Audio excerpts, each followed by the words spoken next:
les jeunes filles ne comprennent pas comment et pourquoi elles utilisent les réseaux sociaux. Vous devez comprendre une chose déjà. Tout ce que vous mettez sur les réseaux sociaux en fait sont comme une vitrine. Il faut savoir que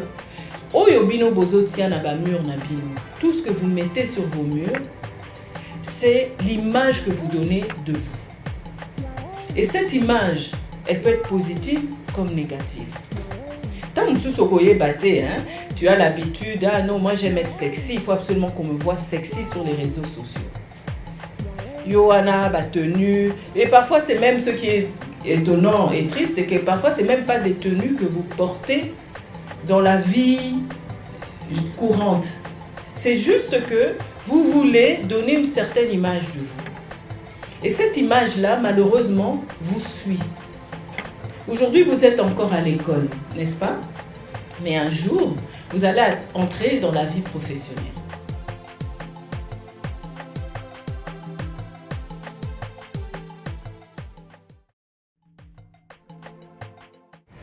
Oui, physiquement, nous ne sommes pas aussi fortes que l'homme, mais ce n'est pas toujours le physique qui compte, c'est toujours la tête. On est assez forte, on a la capacité de penser beaucoup plus vite que l'homme et on peut faire 10 choses à la fois tant que l'homme ne peut pas faire. Alors, Ujana me tient beaucoup au cœur parce que ça me fait mal de voir les filles faire ce qu'elles font. On doit savoir qui on est, pourquoi on veut et pourquoi on veut cette carrière. Et on doit choisir une carrière que nous puissions la compléter, la terminer. Voilà, comportez-vous. Sachez qui vous êtes, respectez-vous. Vous êtes quelqu'un, vous êtes un diamant, vous êtes un bijou. Ne le laissez pas comme ça, ne le laissez pas à la portée de tout le monde. Parce que là, vous avez perdu tout ce que vous avez en main. Et qu'est-ce qui va se passer à vos enfants? Qu'est-ce que vos enfants vont faire si aujourd'hui vous vous êtes comportés comme ça? Parce que c'est vous l'avenir, c'est nous les femmes qui sommes l'avenir. C'est nous les jeunes filles aujourd'hui qui sont l'avenir de nos enfants qui seront au futur. Alors il ne faut pas se minimiser, il ne faut pas s'humilier. Il faut avoir la force de dire non quand quelqu'un nous approche, quand quelqu'un veut que nous fassions quelque chose qui va nous dégrader, qui va nous humilier. Il ne faut pas le faire.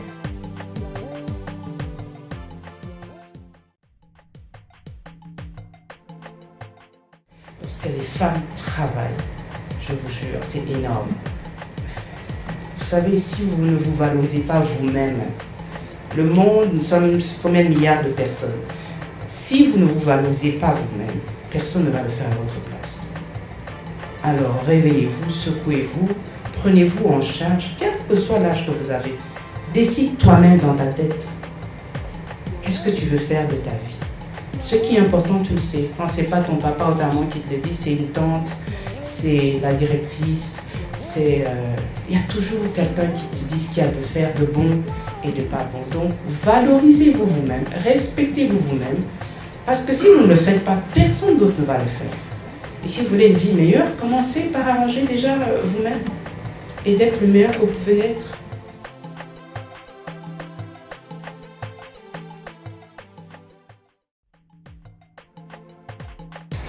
C'est vrai que c'est impossible de vivre sans échouer à un moment donné de la vie. C'est même possible pour la plupart d'entre nous de subir, on va dire, l'échec, on va dire de subir l'humiliation. Mais vous savez ce que j'ai envie de vous dire. L'important, c'est l'attitude que tu adoptes. Vous savez, l'échec, ce n'est pas quand vous tombez. L'échec, c'est lorsque vous acceptez de rester à terre. Et je pense que le plus beau cadeau que Dieu a donné à l'homme, c'est la liberté de choisir. Tu peux donc accepter de rester victime des situations qui t'environnent ou tout simplement prendre la responsabilité de changer le cours de ton histoire. Il y en a plusieurs aujourd'hui qui rêvent d'être demain des femmes très influentes pour leur société. Peut-être que tu souhaites être une femme qui a beaucoup d'impact pour ta génération. Mais quels sont les sacrifices que tu fais aujourd'hui pour y arriver? Tu peux savoir qui tu es Tu peux savoir où tu vas, tu peux faire des très très bons choix. Mais tant que tu n'as pas de discipline, tout ce que tu entreprendras aura difficile à éclore.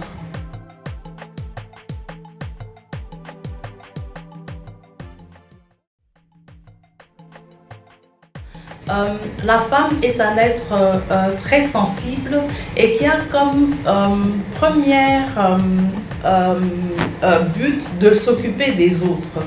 La preuve, c'est que quand on voit une femme, une maman à la maison, c'est elle qui, en fait, s'occupe de tout le monde dans la maison.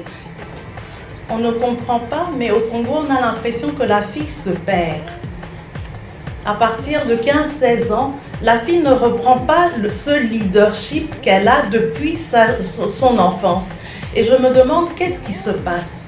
Est-ce un problème d'éducation?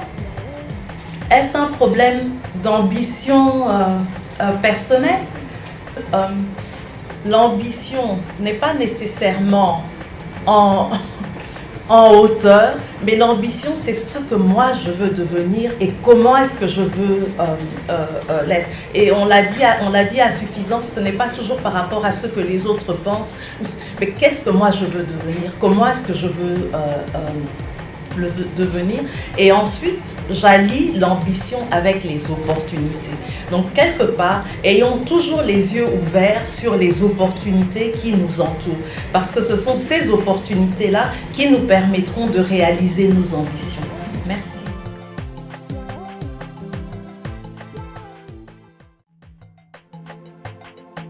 Quand on dit autonomie, qu'on voit ce qu'on a en soi.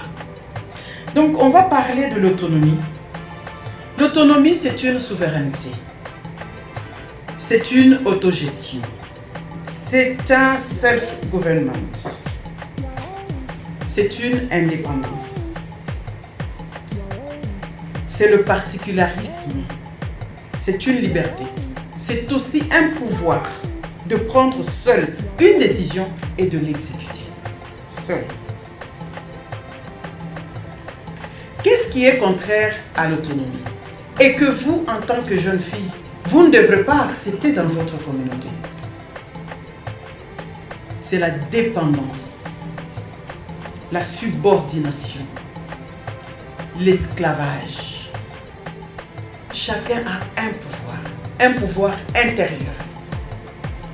Et quand il quitte son pouvoir intérieur, il a un pouvoir sûr. C'est-à-dire le pouvoir qu'il a dans son intérieur va lui donner des possibilités d'avoir un pouvoir sûr, de manière positive, pas de manière négative.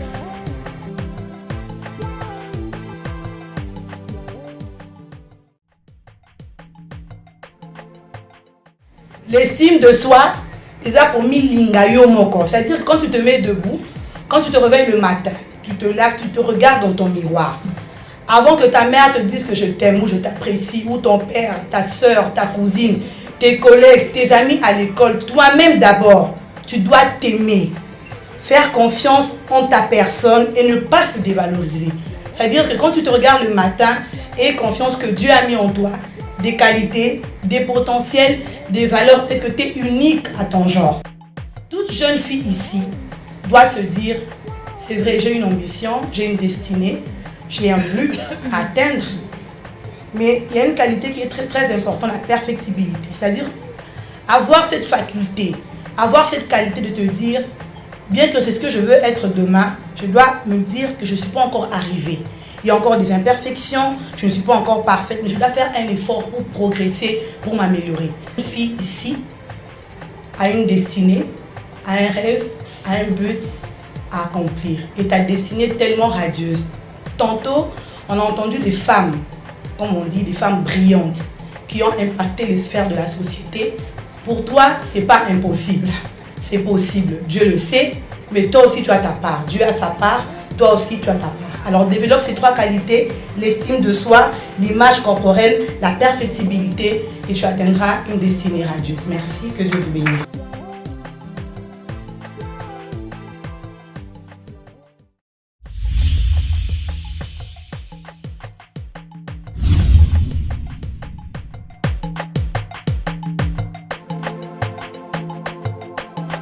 important que quand on a le souci, qu'on concrétise ce souci-là. Il ne faut pas juste qu'on reste dans les slogans, qu'on reste dans les... voilà, on va le faire, le Congo, mais qu'on ne passe pas à l'action. Je pense que c'est important pour le Congo de demain de commencer à passer à l'action. Et on passe à l'action en formant cette génération, en formant ces enfants qui sont sur le banc de l'école. Ils sont le reflet de ce que demain sera le Congo. Boza, miroir ya Congo à lobby. Ceux qui aujourd'hui vous n'arrivez pas, quoi ici, je pourrais dire vision, médaille nabino, Congo à lobby pe kokoya. C'est possible quand on rêve de pouvoir oser et de pouvoir réaliser. C'est possible de se donner les moyens. Et je voudrais vous dire aussi que l'échec n'est pas une excuse. Il y en a beaucoup qui sont assis ici qui vont dire « Mes parents n'ont pas d'argent pour que je finisse les études ». La finalité de la vie ne se détermine pas par les problèmes ou les circonstances négatives qu'on rencontre, mais c'est par notre détermination. Je veux voir une jeune fille sortir de ce lieu déterminée. De se dire que même si j'ai une maman ou un papa qui n'est pas capable de me payer mes frais scolaires, je veux quand même devenir quelqu'un. Si nous allons au marché aujourd'hui, nous allons trouver qu'on est en train de vendre des mangues. Nous les achetons pour manger, n'est-ce pas? Pensez-vous que ces mangues-là ont été plantées le matin? Ce sont des mangues dont les manguiers ont été plantés il y a des années. Ce qui fait que si demain, nous voulons avoir une génération de jeunes filles qui deviendront cette fois-là des mamans responsables, pas seulement pour leur famille, pas seulement pour le Congo, mais pour le monde entier, vraiment, cette initiative est en train de planter des mangues que nous mangerons un jour. Et je voudrais que tout le monde s'associe pour que demain ou après-demain, que nous puissions dire, nous sommes aussi des planteurs de manguiers pour que le monde avance avec la jeune fille congolaise. Je vous remercie. En fait, c'est d'abord de mentionner que c'est la journée internationale de la jeune fille. Et le message à lancer, c'est qu'on est en train de bâtir le Congo. Et le Congo se bâtit maintenant, ça ne se bâtit pas demain. Donc cette jeune fille-là à qui nous nous adressons, que nous avons fait déplacer jusqu'en ces lieux, c'est pour qu'elle prenne conscience que c'est par elle que le Congo va briller, va rayonner demain. Donc le développement du Congo, le futur du Congo est sur leurs épaules, ça s'assoit sur eux. Donc on voudrait qu'elles le comprennent, qu'elles en prennent conscience et qu'elles prennent des décisions en fonction de cette prise de conscience-là. Toutes les jeunes filles, je ne pense pas qu'on choisit le milieu, mais c'est sûr qu'il y en a qui sont plus défavorisées que les autres, donc elles sont plus notre cible. Le phénomène Oudjana est un problème de manque de valeur, un manque de référence et de manque de modèles.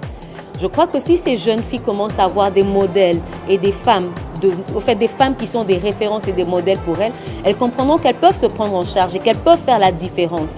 C'est vraiment un problème, comme je vous le dis, et Oudjana, c'est un phénomène, mais on peut combattre ce phénomène tout justement en outillant, en équipant ces jeunes filles, en descendant dans les quartiers et en les outillant et en les équipant.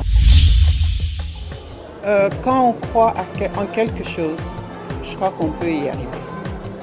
L'essentiel, c'est de croire. Vu mon expérience, j'ai une grande expérience où j'ai eu à tirer des filles de la rue pour les mettre dans un centre, les éduquer, réinsérer dans leur milieu familial, sont rentrés aux études et il y en a qui sont mariés aujourd'hui. Peut-être ceux qui vont entendre, qui vont suivre, vont dire « celle-là elle rêve ». Je ne rêve pas, c'est une vérité.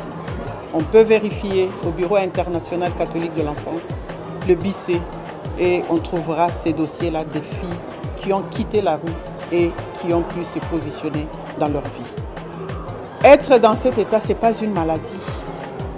C'est un état d'âme. Et qui dit état d'âme peut donner des possibilités pour pouvoir se tirer de cet état d'âme. De manière à ce qu'on puisse réfléchir et agir comme toute personne humaine. Nous allons puiser dans leurs ressources pour leur montrer le bon côté de leurs ressources et pouvoir percer et sortir de là où ils sont. Au-dedans de moi, je suis outrée. Je ne peux pas comprendre pourquoi des jeunes filles peuvent se promener ainsi. Parce que les Idjana, on voit plus leur habillement que leur mentalité. Tu peux être quelqu'un tu peux avoir une forte mentalité, mais aux mœurs légères. Parce que les Idjana, elles ont des mœurs légères. Et c'est impossible de voir quelqu'un qui a une forte mentalité avoir des mœurs légères. Donc la forte mentalité doit marcher avec des bonnes mœurs. Là, on est vraiment dans des éléments de base à apprendre à ces filles, le respect de soi, l'autonomie, l'estime de soi,